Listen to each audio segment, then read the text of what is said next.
Salatullah salamu. Bismillahirrahmanirrahim. Assalamualaikum warahmatullahi wabarakatuh. Alhamdulillah, wassalatu wassalamu ala rasulillah wa ala alihi wa sahbihi wa mawalah wa la hawla wa la quwata illa billahi wa ba'd. Alhamdulillah, segala puja dan puji hanya milik Allah subhanahu wa ta'ala.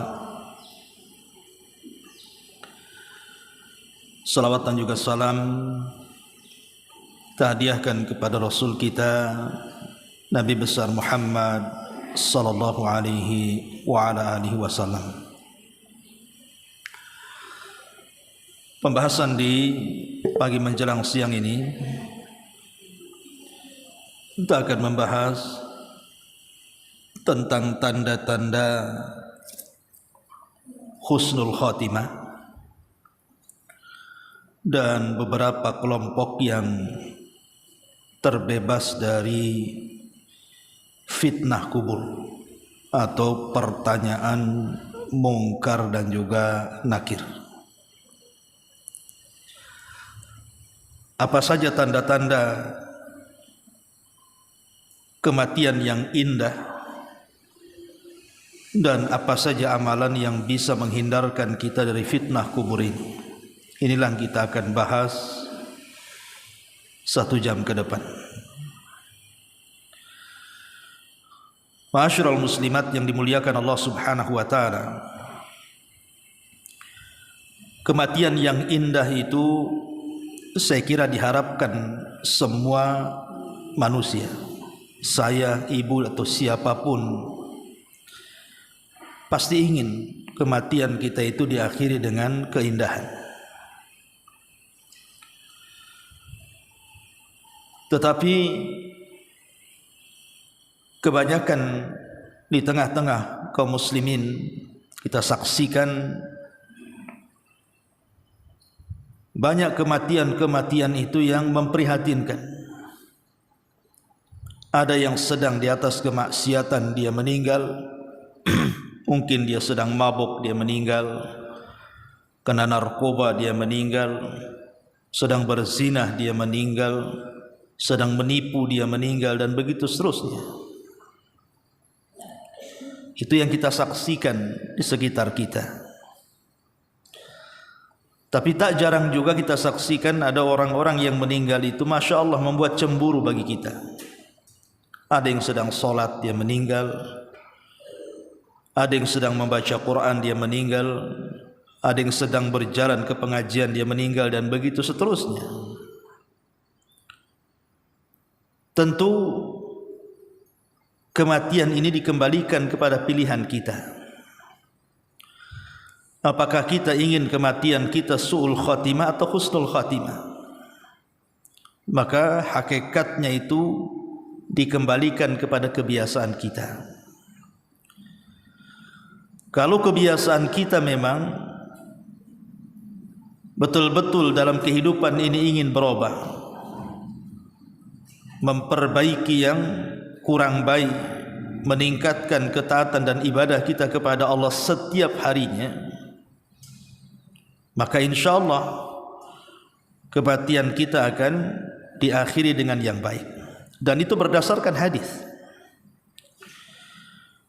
Dalam sebuah hadis dari Anas bin Malik radhiyallahu anhu, Nabi sallallahu alaihi wasallam bersabda, "Idza aradallahu bi'abdihi khairan ista'malahu." Apabila Allah menginginkan kebaikan bagi hambanya, maka ia akan mempekerjakan hamba itu. Qalu kaifa yasta'miluhu ya Rasulullah? Sahabat bertanya, bagaimana Allah mempekerjakan wahai Rasul? Qala, maka Nabi SAW mengatakan, yuwaffiquhu li amalin salihin qabla mautihi. Allah akan memberikan taufik untuk berbuat kebaikan sebelum kematiannya. Jadi kalau sebelum kematiannya dia banyak melakukan kebaikan, banyak melakukan ibadah, artinya dia diberikan taufik. Taufik inilah yang kemudian mengakhiri kehidupan kita di atas kematian yang indah. Ma'asyiral muslimat yang dimuliakan Allah Subhanahu wa taala. Di dalam Al-Qur'anul Karim, tepatnya surah Fussilat ayat 30. Allah Subhanahu wa taala mengatakan, innal ladzina qalu rabbuna Allah thumma istaqamu tatanazzalu alaihimul malaikatu alla takhafu wa la tahzanu wa abshiru bil jannati allati kuntum tu'adun. Sesungguhnya orang-orang yang mengatakan Rabb kami Allah, kemudian mereka istiqamah. Artinya istiqamah itu terus meningkatkan amal soleh kita setiap harinya, seperti menambah salat sunnahnya, menambah puasa sunnahnya, menambah sedekahnya, menambah zikirnya, menambah baca Qur'annya, dan dia istiqamah di situ. Kalau satu hari Allah takdirkan meninggal dunia, maka malaikat akan datang dan akan mengatakan, jangan takut, jangan sedih, bergembiralah karena sorga telah dijanjikan Allah kepadamu. Dari sini kita tahu bahwa orang-orang yang meninggal di atas husnul khatimah, mereka adalah orang-orang yang sangat merindukan Allah Subhanahu wa taala dan perjumpaannya. Makanya ada hadis yang mengatakan, man ahabba liqa Allah ahabballahu liqa'ah, wa man kariha liqa Allah karihallahu liqa'ah. Barang siapa yang senang berjumpa dengan Allah, maka Allah akan senang berjumpa dengannya. Tapi barang siapa yang benci berjumpa dengan Allah, Allah pun benci berjumpa dengan dia. Maknanya apa? Orang yang banyak melakukan amal saleh, dia perbanyak salatnya, puasanya, zikirnya, baca Qur'annya, silaturahimnya, dan macam-macamnya kan, Bu. Otomatis kan setiap amal yang kita lakukan kan ingin dapat balasan kan, Bu. Dan balasan itu hanya pada Allah. Sehingga dia menjelang kematiannya dia rindu berjumpa dengan Allah karena dia ingin mendapatkan balasannya. Tapi orang-orang yang tidak banyak beramal saleh, justru kemaksiatan yang ada, orang ini benci berjumpa dengan Allah karena dia tahu balasannya. Maka pada kesempatan kali ini kita akan mencoba meringkas tentang tanda-tanda dan alamat orang itu dinyatakan husnul khatimah. Yang pertama, mampu mengucapkan syahadat ketika meninggal. Di dalam hadis Nabi SAW yang mengatakan, man kana akhiru kalamihi la ilaha illallah dakhalal jannah. Barang siapa yang akhir ucapannya la ilaha illallah, maka dijamin masuk surga. Kalimat la ilaha illallah, Bu, itu kalimat yang paling mudah diucapkan oleh orang yang sedang sakaratul maut. Adapun kalimat yang lain paling sulit. Jadi Allah Subhanahu wa taala memang memudahkan kalimat ini diucap orang-orang sakaratul maut. Tetapi Allah Subhanahu wa taala sudah mudahkan kalimat ini diucap oleh orang-orang yang sedang sakaratul maut. Banyak juga orang yang tidak sanggup mengucapkannya kan. Karena orang-orang yang mampu mengucapkan kalimat ini adalah orang yang semasa hidupnya banyak mengucapkannya dan berusaha memaknai dan juga mengamalkan isinya. Karena percuma dia mengucapkan kalimat la ilaha illallah tapi masih datang ke dukun, masih percaya dengan tanggal dan jimat, masih melakukan kesyirikan. Percuma kalimat itu. Jadi ketika kita mengucapkan setiap hari la ilaha illallah, artinya kita mentauhidkan Allah. Dan biasanya orang-orang yang senantiasa berada di atas tauhid dan suka mengucapkan kalimat la ilaha illallah, Allah mudahkan untuk mengucapkannya saat kematiannya. Ini yang pertama. Yang kedua, saat kematiannya ada keringat di dahinya, Bu. Lihat ibu kalau sedang mengunjungi orang yang meninggal atau sedang sakaratul maut, lihat dahinya, Bu. Kalau dahinya penuh dengan keringat dan dia orang baik, jadi semasa hidupnya memang dia rajin ibadah, dikenallah kebaikannya. Saat meninggal kok dahinya banyak atau penuh dengan keringat, Bu, maka keringat di dahi seorang mukmin yang taat itu tanda dari tanda-tanda husnul khotimah. Kata Rasul, mautul mu'min bi arakil jabin. Seseorang mukmin itu meninggal dengan dahi yang berkeringat. Kemudian yang ketiga, meninggal pada hari Jumat. Kalau ada orang baik, orang taat ibadah kepada Allah, dikenal kebaikannya dan keramahannya, Allah takdirkan kok dia meninggal di hari Jumat, entah paginya, entah siangnya, entah malamnya.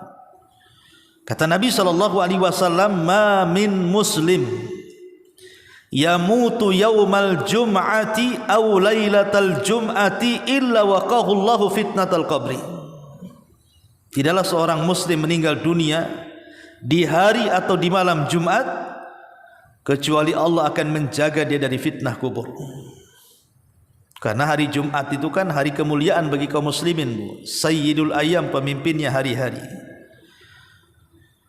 Ini yang ketiga. Yang keempat, meninggal saat melaksanakan jihad.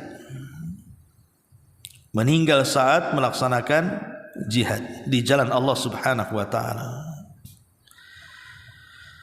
Ada sebuah hadis Nabi mengatakan,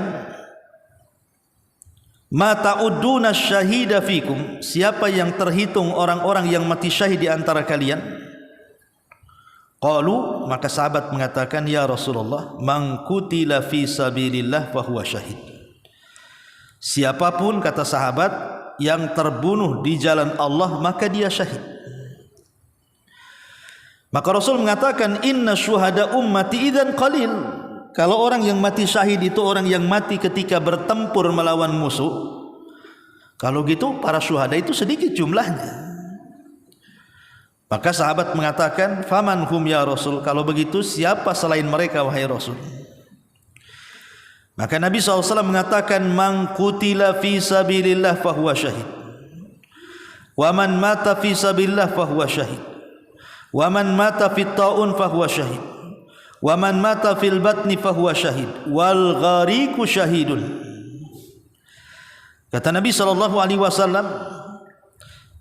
sesiapa yang terbunuh di jalan Allah maka dia syahid. Sesiapa yang meninggal di jalan Allah maka dia syahid. Maksudnya meninggal di jalan Allah seperti ibu nih, dari rumah jalan kaki menuju ke pengajian karena Allah, bukan karena apa-apa ya, bukan karena ingin jumpa dengan kawan, bukan, tidak, memang ingin ngaji.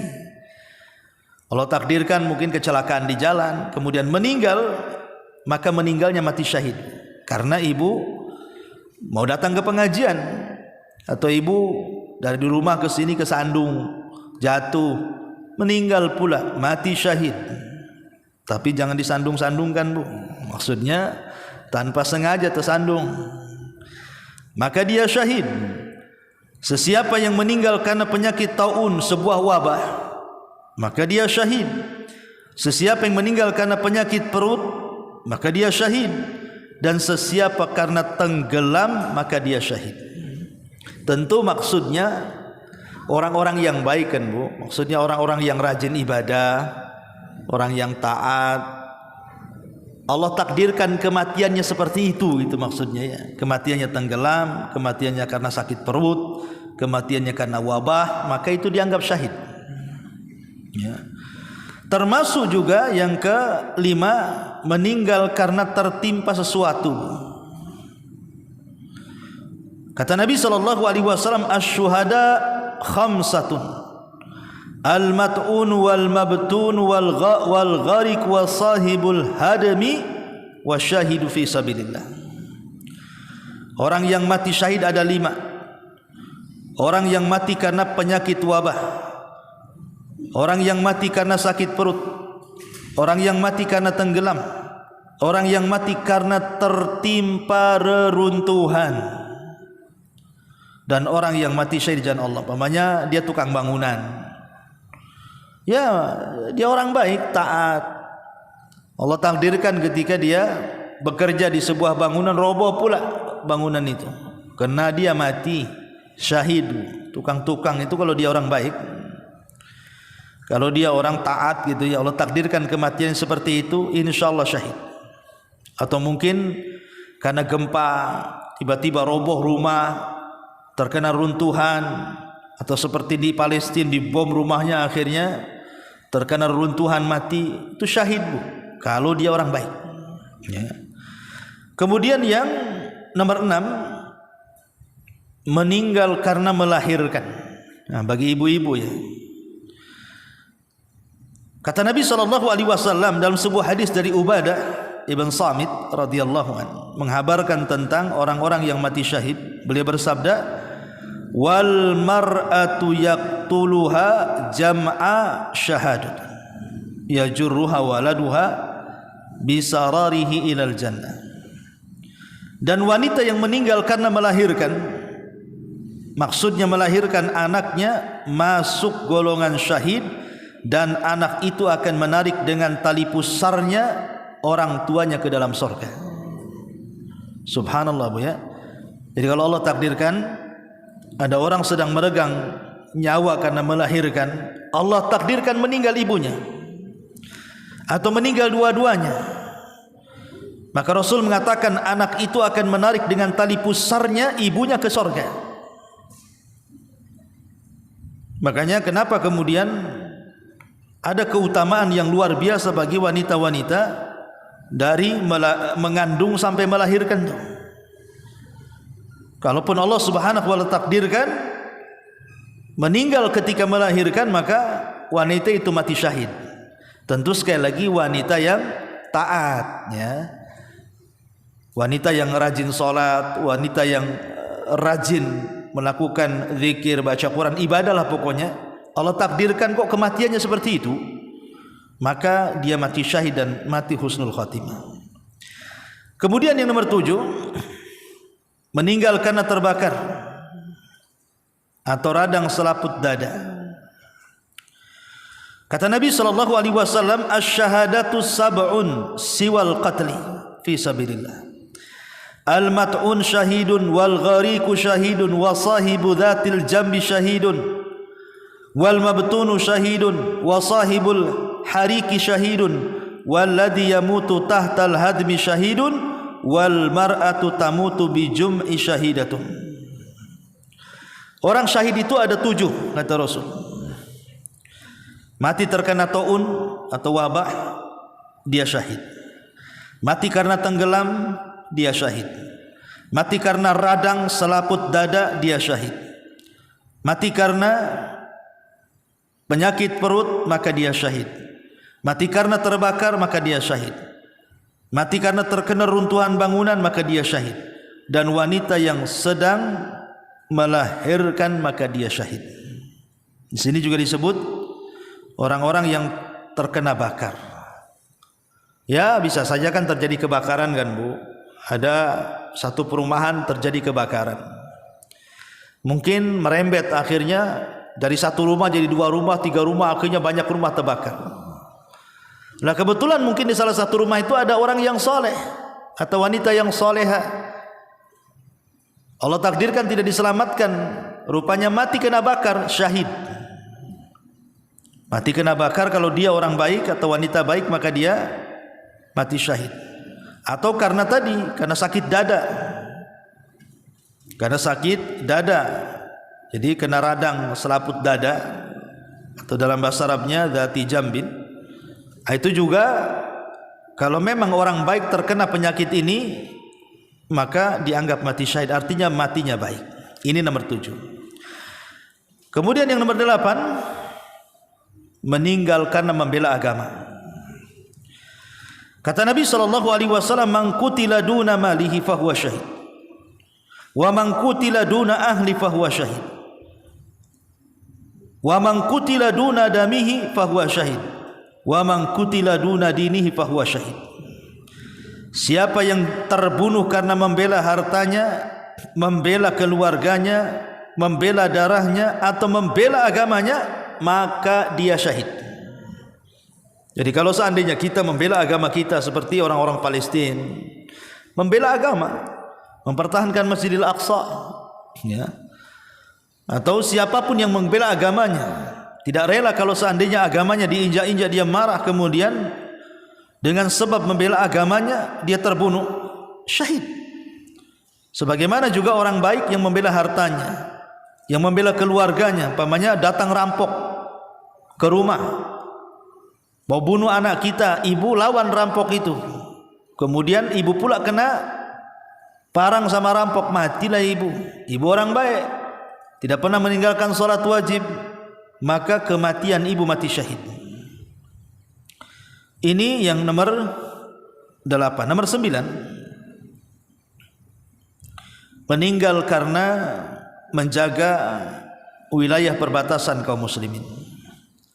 Seperti orang-orang Palestina itu disebut ribat namanya. Ribatu yaumin wa lailatin khairun min siyami syahrin wa qiyamihi wa in mata jara alaihi amaluhu alladhi kana ya'muluhu wa ujri alaihi rizquhu wa aminal fattan, kata Rasul. Berjaga-jaga sehari semalam di daerah perbatasan lebih baik daripada puasa beserta salat malamnya selama 1 bulan.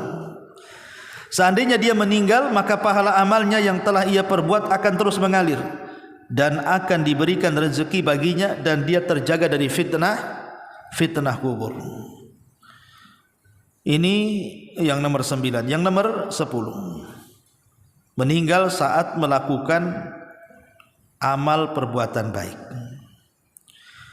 Ibu lagi ngantar sedekah meninggal, ibu lagi sholat meninggal, ibu lagi zikir meninggal, ibu lagi baca Quran meninggal, ibu lagi bantu orang meninggal, ibu lagi masakkan keluarga untuk anak istri karena Allah meninggal. Pokoknya meninggal di atas kebaikan. Kebaikan apa saja?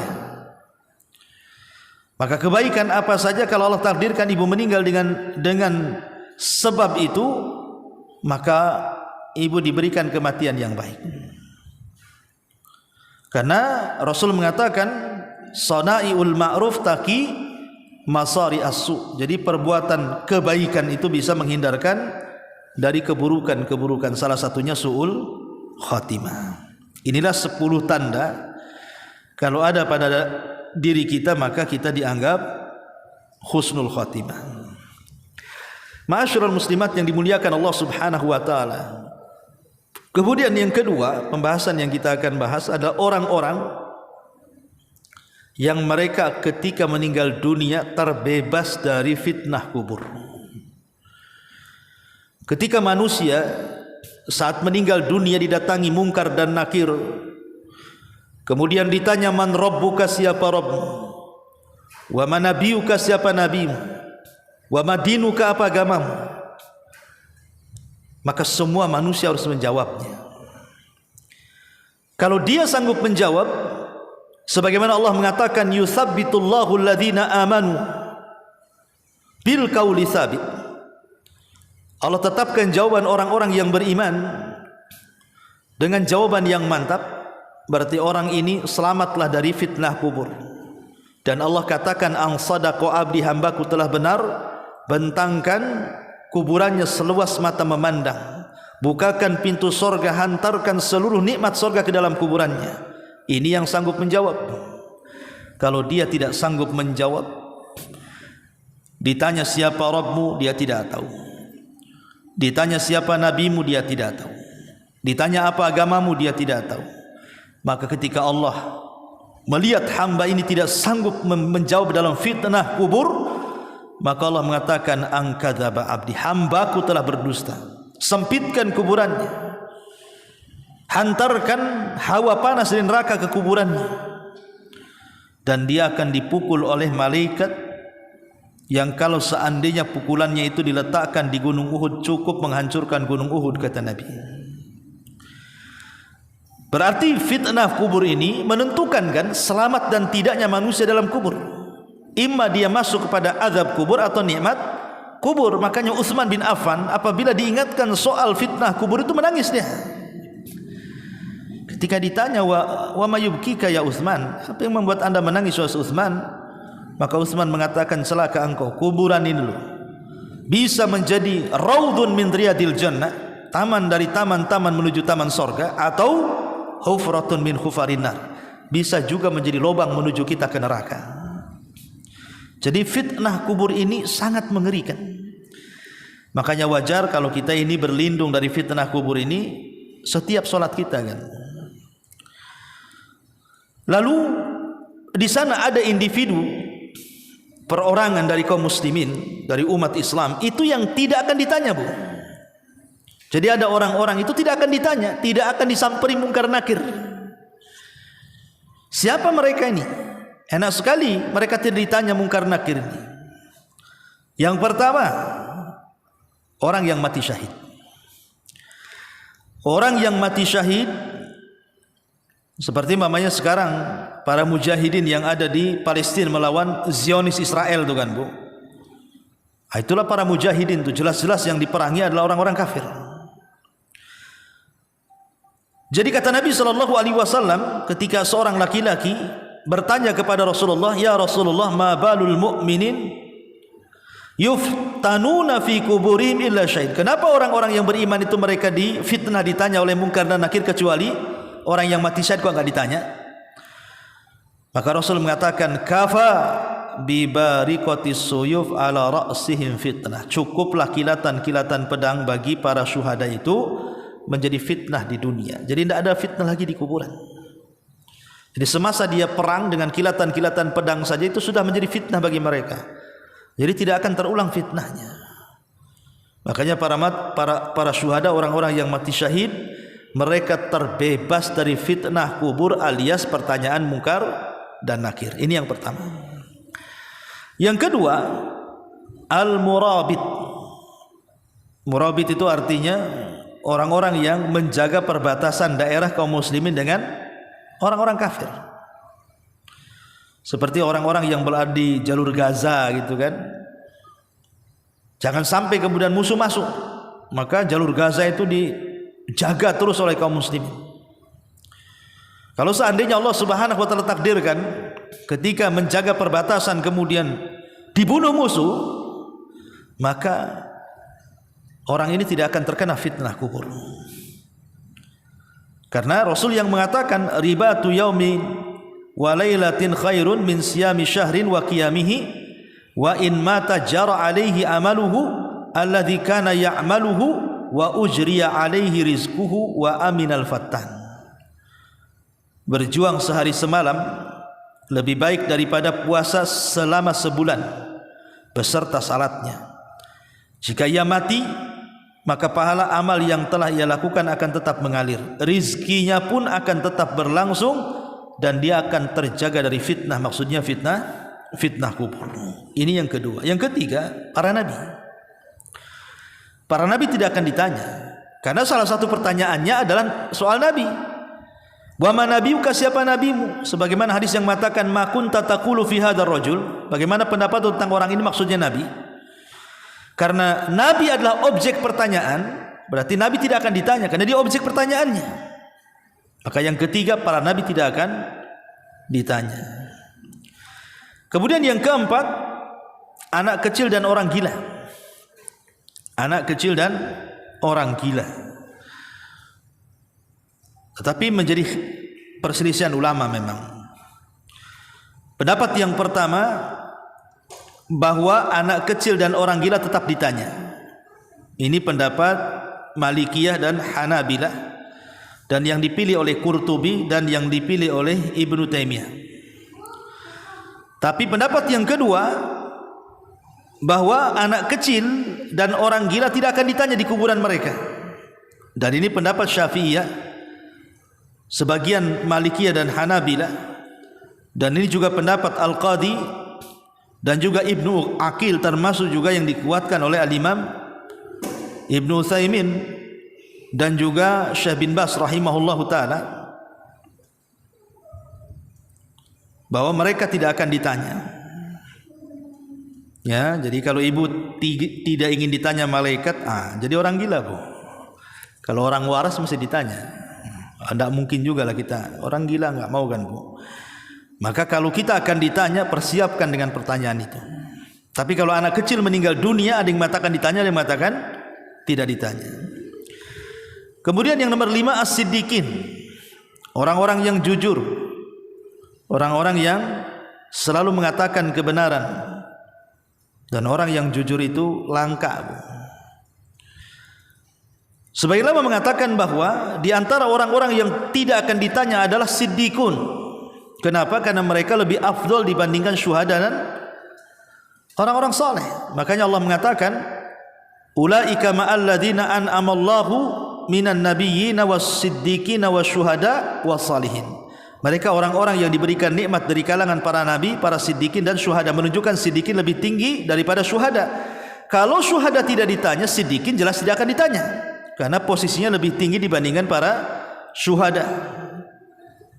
Ya, dan para siddiqin adalah orang-orang yang jujur. Orang jujur itu sulit, ya, karena kita ini jujur sekali dua kali, bohongnya itu berkali-kali. Kemudian yang nomor 6, orang yang mati di hari Jumat.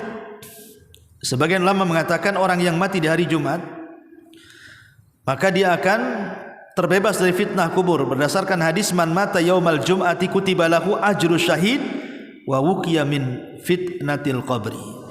Barang siapa yang meninggal di hari Jumat dicatat sebagai pahala orang yang mati syahid dan akan dibebaskan dari fitnah kubur. Tentu orang-orang baik, ya.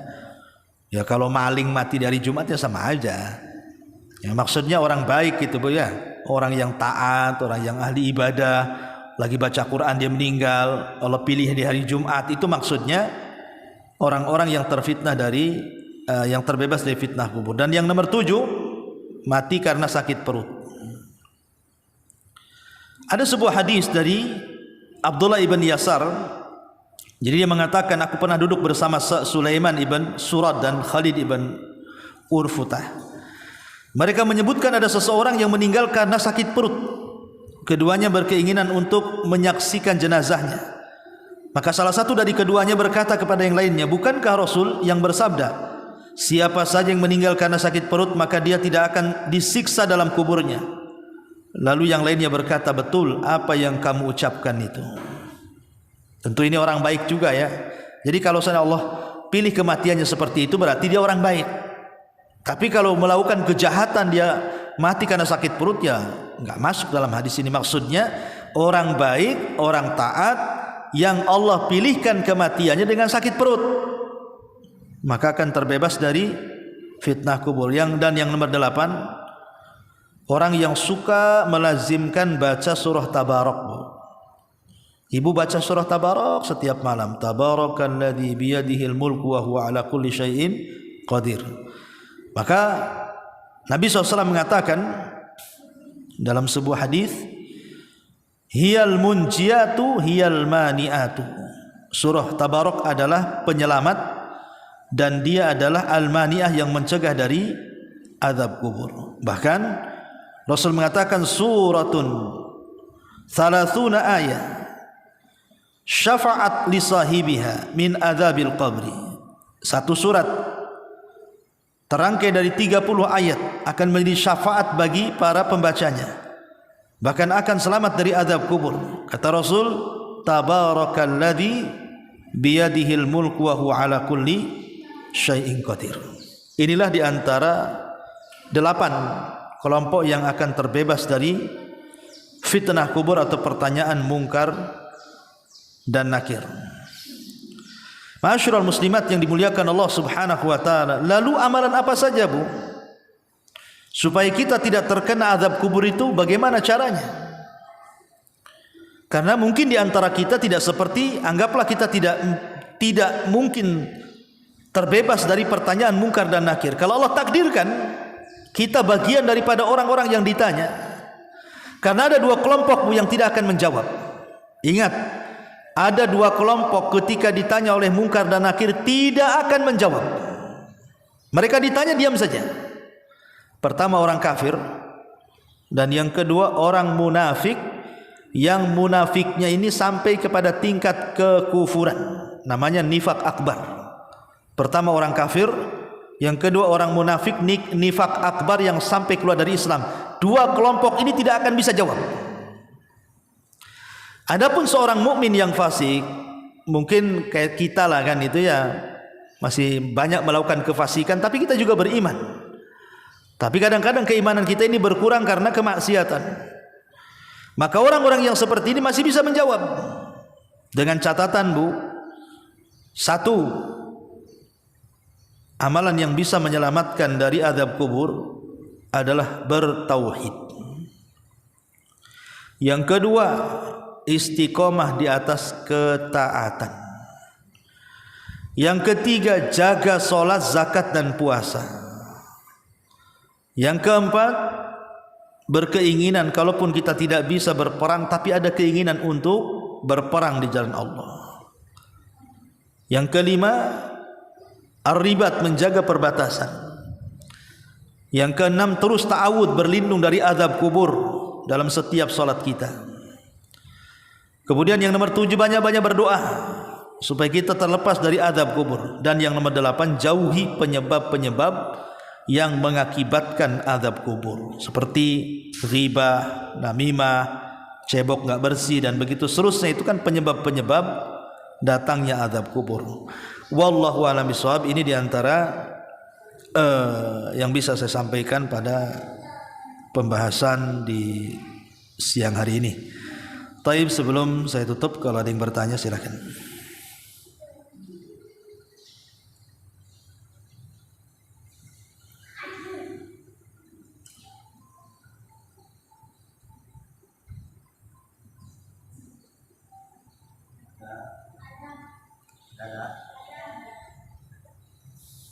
Nggak ada. Oke, ditunggu.